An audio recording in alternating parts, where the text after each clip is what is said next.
विराजमान श्री परमहंस महान विभूतियों के सुंदर पावन दर्शन दीदार करते हुए एक बार ऊंचे और मीठे स्वर में मिलकर बोलना जयकारा।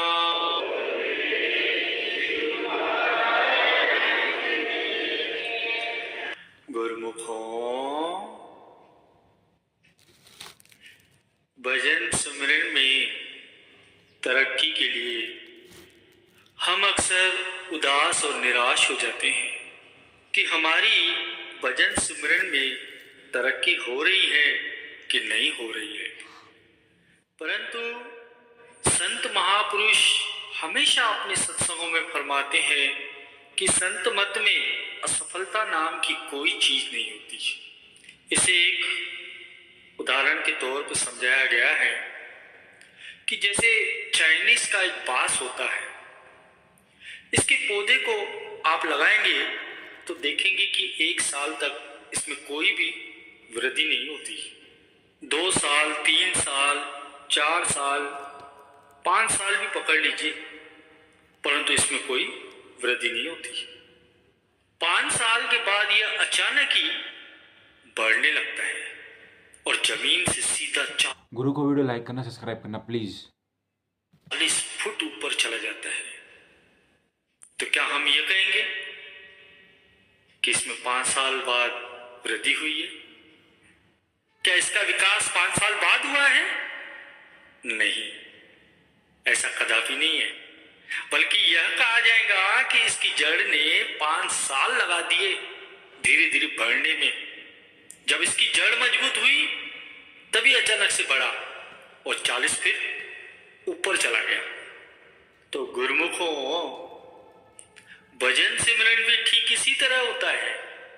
अंदर ही अंदर तरक्की होती रहती है, परंतु ये उस मालिक के ऊपर है, उस परवरदिगार के ऊपर है, उस सदगुरु के ऊपर है कि हमें इसका फल कब देते हैं। इसीलिए बिना नाउम्मीदी के, बिना निराश हुए हमें हमेशा बिना लागा किए हुए भजन सिमरन में बैठना है। असफलता तो संत मत में होती ही नहीं है। हाँ, कितनी देर लगेगी यह उस मालिक के ऊपर, उसकी कृपा के ऊपर निर्भर करता है। और जब भी मालिक के भजन सिमरन में बैठते हैं तो हमें अपनी सुरती, पूरी की पूरी सुरती उनके दिव्य दर्शन पर केंद्रित करनी चाहिए।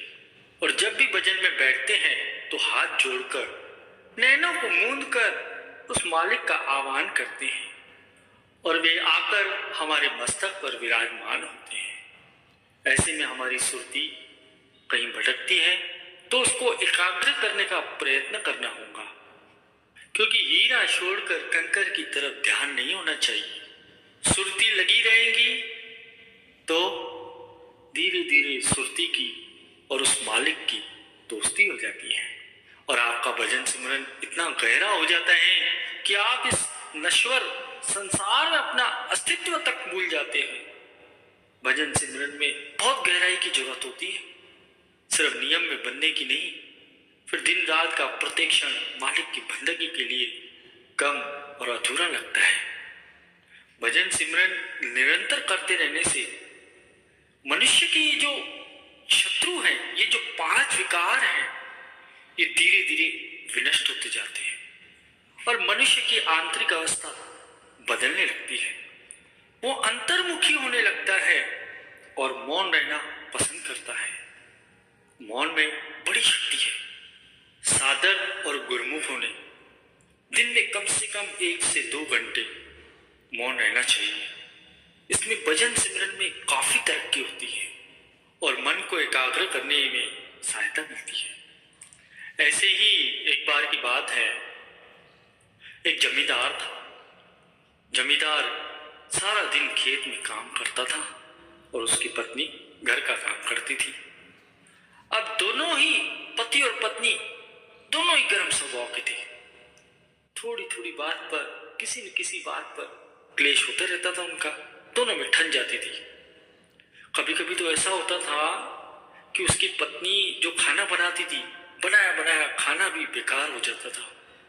इतना घर में क्लेश।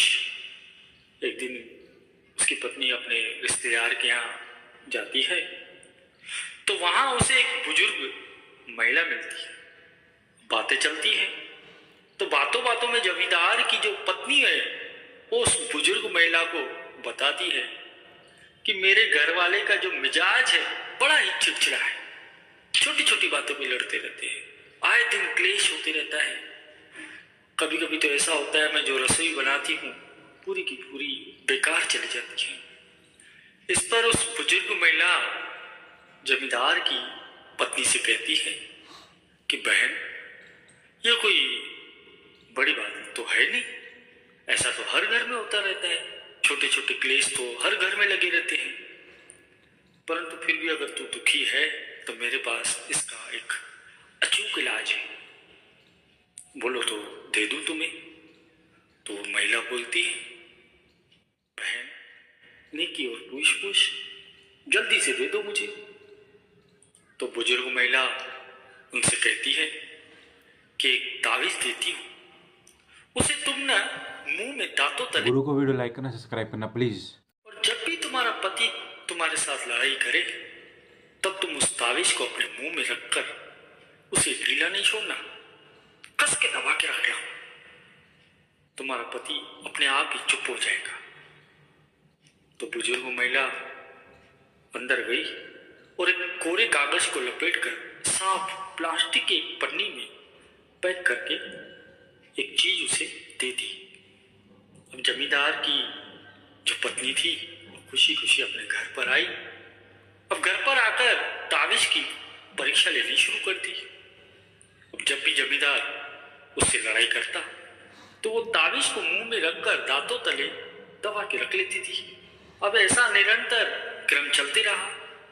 अब इससे उसको काफी प्रभाव दिखा, काफी असर दिखाई दिया उसको। अब जमींदार का लड़ना भी काफी कम हो गया था। यह देखकर काफी खुश हुई।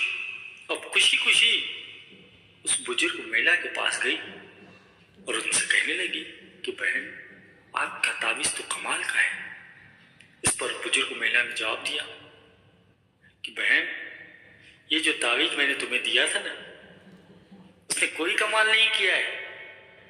वो तो एक कोरे कागज का टुकड़ा था जो पन्नी में पैक कर तुझे दिया है। तुम्हारी समस्या का तो हल तुम्हारे चुप रहने से हुआ है। जब तुम तावीज को मुंह में रख लेती थी ना तो तुम बोल नहीं सकती थी, और तुम्हारी चुप्पी को देखकर ही तुम्हारे पति का भी क्रोध शांत हो जाता था। इसी को कहते हैं एक चुप 100 सुख। गुरुमुखों, कितनी शक्ति है मौन रहने में। भले गलती कभी कभी हमारी नहीं भी होती है ना, तो भी यही तरीका जो चुप्पी का होता है, जो मौन का होता है, अगर हम भी अपनाएं तो सामने वाला शांत होके रहता है। गुरु को वीडियो लाइक करना, सब्सक्राइब करना प्लीज।